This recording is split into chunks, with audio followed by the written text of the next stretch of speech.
Сәлем балақай, менің атым Әмина. Мен сендерге бүгін көлік түрлерімен таныстыратын боламын.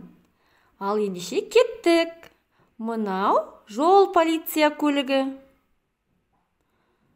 Ал мынау балақай жедел жәрдем көлігі.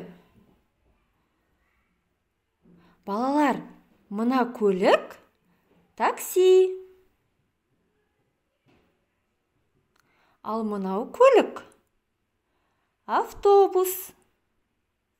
Бұнда адамдарды тасымалдайды.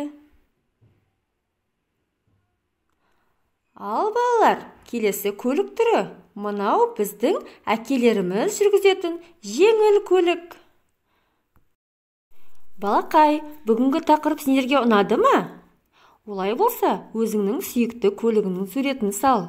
Ал мен сендермен келесі кездескенше қоштасамын. Сау болыңдар, балалар.